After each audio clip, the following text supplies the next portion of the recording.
Welcome to the program, everyone. I'm Joke Rogers here in Lagos. At least 19 people have now been confirmed dead and 18 others injured following Russian missile attacks across Ukraine in the early hours of today. Rescue workers pulled 3 more bodies from the rubble of a residential apartment block in the central Ukrainian city of Uman. Firefighters transported body bags from the scene as fellow colleagues continued with rescue efforts to find more survivors under the rubble. The Air Force said most missiles launched at Ukraine were intercepted, adding that it aborted 21 of 23 cruise missiles and destroyed 2 drones. The early morning attacks were carried out as Kyiv prepares to launch a counteroffensive to try to retake Russian-occupied territories. Meanwhile, air raid sirens were heard blaring in Kyiv in the early hours of today as Russia attacked cities in a wide arc across Ukraine, killing at least 2 people. Audio of the sirens was captured on video from social media showing a deserted street in Kyiv as the Ukrainian capital was rocked by explosions. There were no details of what had been struck in Kyiv or of any damage or casualties. The city's military administration said anti-aircraft units were already in operation. The attack comes a day after the Kremlin said it would welcome anything that could bring the end of the conflict closer, referring to a telephone call between Chinese President Xi Jinping and Ukrainian President Volodymyr Zelensky.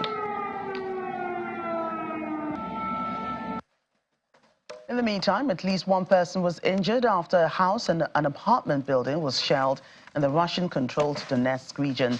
Local resident Nikolai Danko, whose house was badly damaged by shelling, said his wife is in the hospital. Another resident said she had not seen anything like this latest round of shelling and blames the Ukrainian army for this attack. However, there was no immediate response from Kyiv. Russian President Vladimir Putin says the Russian drone industry could soon be worth $1 trillion rubles, and that's about $12.25 billion, once a plan to boost production is put into place, given the vehicle's versatility. Late last year, President Putin said Russia must increase its own output of unmanned aerial vehicles and create infrastructure for their widespread use in military and civilian applications. He ordered a strategy for drone development through 2030. Mr. Putin said he and executives involved in drone production had looked over figures that showed the industry could be in the near future be worth 500 billion rubles. Mr. Putin, who spoke after touring an industrial park in Moscow, which has been specially designed to manufacture drones, said UAVs could be used in virtually every part of the economy. While Russia already produces a number of drones, they are not very advanced, and Moscow has been chiefly using Iranian-made unmanned aerial vehicles in its attacks on Ukraine.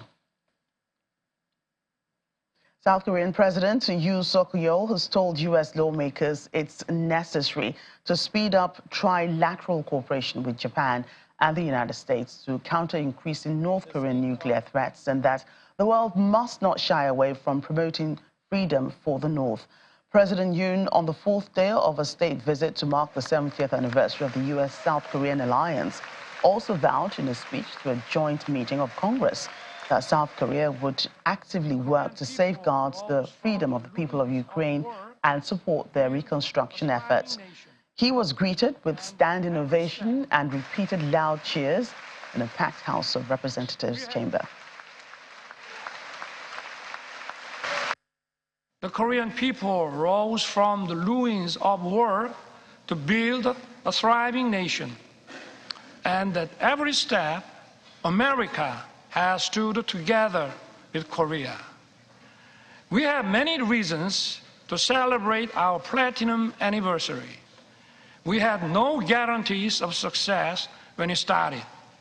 But today, our alliance is stronger than ever, more prosperous together, and more connected like no other. Indeed, it has been the linchpin safeguarding our freedom, peace, and prosperity. We have for so long protected democracy and the rule of law with our blood and sweat. We must work together and fight the forces of falsehood and deception that seek to destroy democracy and the rule of law. But even as we walked in unison for freedom for 70 years, there is one regime determined to pursue a wrong path. That is North Korea. The difference is stark between Seoul, that chose freedom and democracy, and Pyongyang, that chose dictatorship and communism. And North Korea has abandoned freedom and prosperity and dismissed peace. North Korea's nuclear program and missile provocations pose a serious threat to the peace on the Korean peninsula and beyond. To deter its reckless behavior, the alliance must stand united with determination. As President Reagan once said, there is a price we will not pay. There is a point beyond which they must not advance. We must make his words clear to North Korea.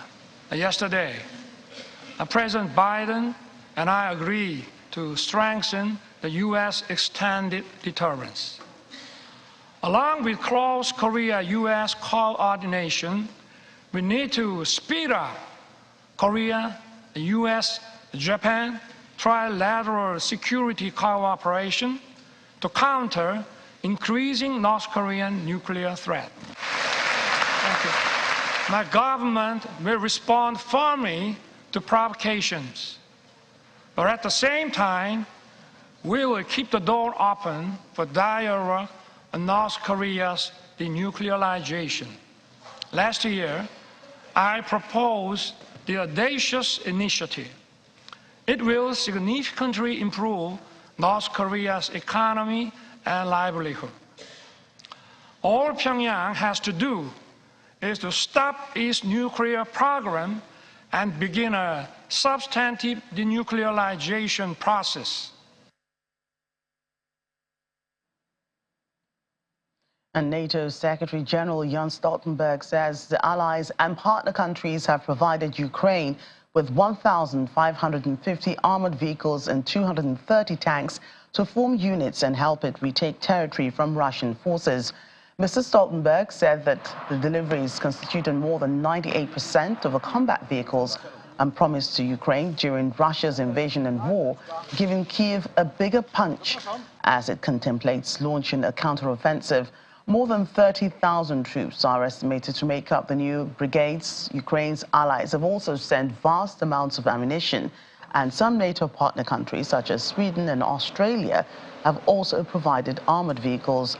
NATO member countries have also provided anti-aircraft systems and artillery, while Poland and Czech Republic have given Soviet MiG-29 aircraft.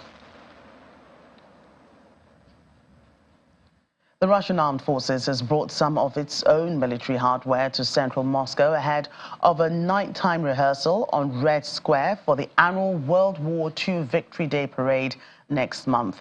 President Vladimir Putin is expected to lead events in Moscow on May the 9th, marking the 78th anniversary of the Soviet Union's victory over Nazi Germany. But this year's Victory Day parade will be overshadowed by the conflict in Ukraine, which Russia calls a special military operation. Since 2008, Victory Day parades have become a muscular display not only of marching battalions, but also of Russia's latest weaponry, including warplanes, tanks, and nuclear-capable intercontinental ballistic missiles. United States prosecutors have accused the Air National Guardsman suspected of leaking secret Pentagon files of keeping an arsenal of weapons and making violent threats online, arguing that Jack Teixeira should remain in custody pending trial. In a court filing late on Wednesday, authorities said 21-year-old Teixeira may still have access to secret documents and would pose a serious flight risk if released on bail. During a court hearing on Thursday, a U.S. federal judge did not make an immediate ruling on whether Teixeira should remain in detention or be granted conditional release. Judge David Hennessy expressed concern that the 21-year-old's knowledge of classified material might be valuable to a foreign government, noting that the defendant had copied some of the documents and may still remember the secret information reasonably well.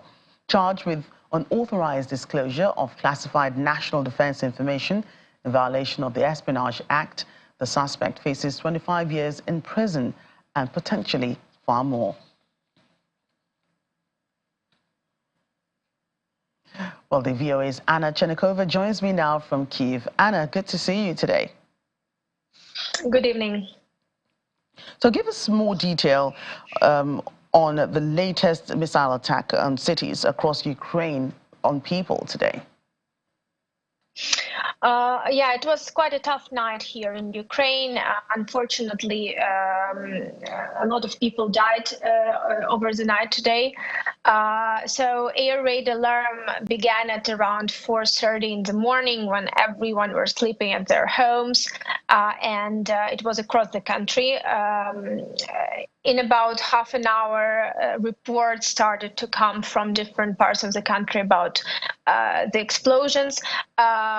I myself woke up in Kyiv from the explosion, but it was a sound of air defense, not a hit. And a lot of areas in Ukraine experience the sound of air defense battle in the air. And unfortunately, we can say that there are three areas that suffered the most over the night.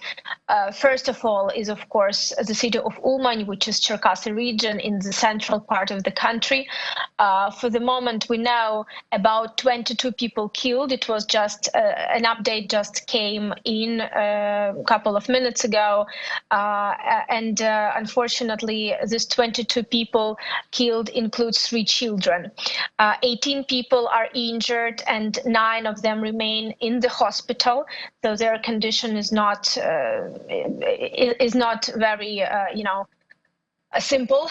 17 people have been rescued from under the rubble as of now, including 3 children.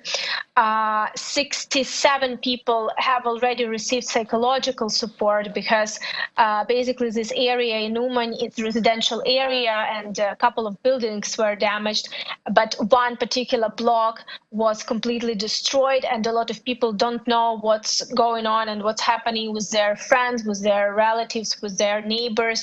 And there is a lot of course, and of course it is a very difficult in terms of psychological pressure for people, not only physical. And for the moment, we know that rescue operation is still ongoing, and also rescue team found one fragment of a body which is yet to be identified. So I should say that let's wait for the final numbers, but unfortunately, the numbers could change because the amount of rubble remain quite huge. Also, except of Uman, there were hits in Dnipro, in the city of Dnipro, in Dnipropetrovsk region, which caused the death of 2 people, mother with 2-year-old little girl. One woman was rescued from under the rubble. And another hit was not a direct hit, but was a hit of the debris of the Russian missile, was in the Kyiv region. 1 child was injured, but for the moment we don't have any information about victims. And Anna, the attacks come as Ukrainian forces, are of course expected to launch a counteroffensive soon with new military equipment, including tanks from Western allies after Russian forces made little headway in a winter offensive. Do you think Russia is scared of being intimidated here? I don't think that this attack is somehow related to the counteroffensive. We should also understand that this active phase of counteroffensive that everyone is expecting is definitely coming, but the counteroffensive itself, certain actions which we see in different areas of the front line, they've already started, they've already began. So I don't really think this attack is somehow connected, and it would not happen if counteroffensive would have been in the preparation, like this active phase would have been in the preparation stage. I think we should look at it separately, because Russian forces just continue to attack Ukraine and to terrorize, as we can see today, residents of the country, people who just live at their homes during the night while they are sleeping. It's quite an irony, this situation of this attack. Only just yesterday, Moscow said it welcomed anything that could bring, the whole crisis to an end, and quickly too. And now the attacks today, I mean, just hours after Russia said it's attacking Ukraine again. What do you make of this back and forth with Russia? It's as if it's speaking with two parts of its mouth. We should look at the actions. We should not listen to what is said, because different things could be said and different rhetorics could be chosen. What's important to understand that we have to have confirmation of this rhetoric and confirmation of these words. I think that for Ukrainian authorities, for Ukrainian military and Ukrainian society, it's important to see actions, and actions they see is such attacks, such really it's another atrocity, because the whole residential building was just destroyed over the minute during the night. So I should say that for the society and for Ukrainian authorities, such actions would be something to go with the conclusion of what is said. So for the moment, I can just repeat myself and say that words are not the most important here. The most important is action. So countries, that are calling for an end to the crisis and are willing to mediate, this war between Russia and Ukraine. Do you think they can trust Russia at this point? Before Russia starts to follow what they say, if they say that they want peace, and then they just just start another massive missile attack over the residential areas in Ukraine, I think no trust could be in here. It's like, as I already said, actions prove and actions demonstrate true intentions of Russia or Ukraine. So it's for both sides.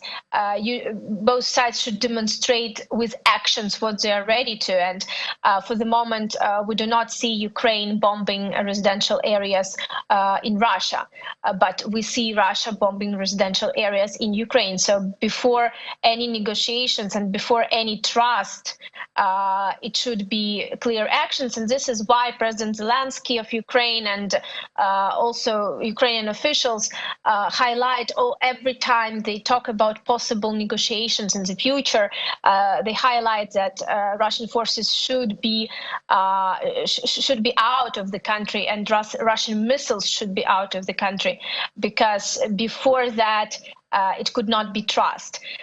So I can just say that for the moment, actions, the Russian actions, do not demonstrate any possible trust. Do you see any possibility at this time of both leaders coming together, being in one room as part of negotiations, maybe in the future? You mean Russia and Ukraine? Russia and Ukraine, yes. Sorry. To be honest, I don't think this is to happen anytime soon. At least, again, as I already said, before Russia continues such attacks and continues to kill children, to kill innocent people in Ukraine, and continue to deport children from Ukraine, continue to deport people in general from occupied territories, and continue to make people live under such conditions. But definitely, what we definitely can say that this talks between two leaders should be possible at one moment. I'm not sure this would be talks with, as President Zelensky said, that he's not going to talk to President Putin himself, but he will talk to the leader of the country of Russia when time comes.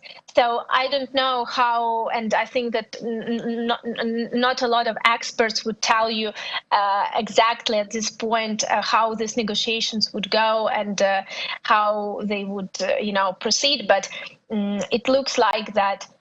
When time for negotiations come, situation at the battlefield would be the main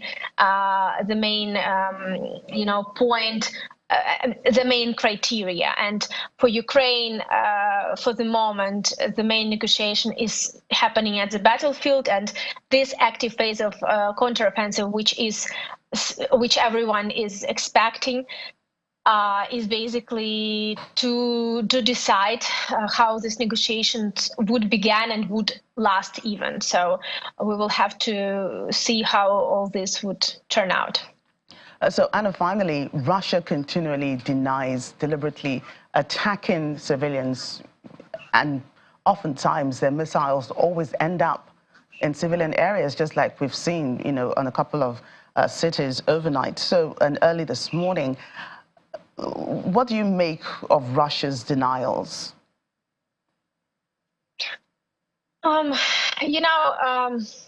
I think it's general the rhetorics of the country. So they don't want to accept what they really do, and trying to play this game of demonstrating, trying to push their message through, despite any proofs and despite any real actions that the whole world is seeing, and the whole world can experience, can see the consequences. So this is another thing why it's difficult to trust Russia, because saying that they are not attacking residential areas, for instance.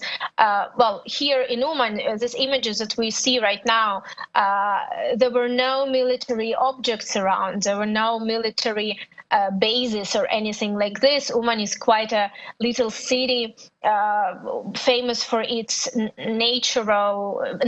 huge nature park, and a very important saint place for Jew people who come every year to Uman to commemorate an important religious personality. So this is not a town which is next to the front line. This is not a town and this particular place is not close to any possible military target. So I think that unfortunately this is Russia is just trying to push its message despite the facts and despite what the whole world is seeing, just to tell the world that, apparently you're not seeing what you're seeing, something like that. And this is why this is another, problem here for everyone, for Ukraine, for Ukrainian allies, and for Russia as well, because we all understand that still at the end,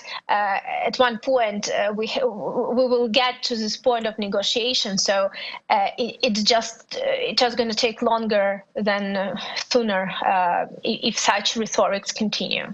Right, Anna, thank you for your time, and please continue to keep yourself safe.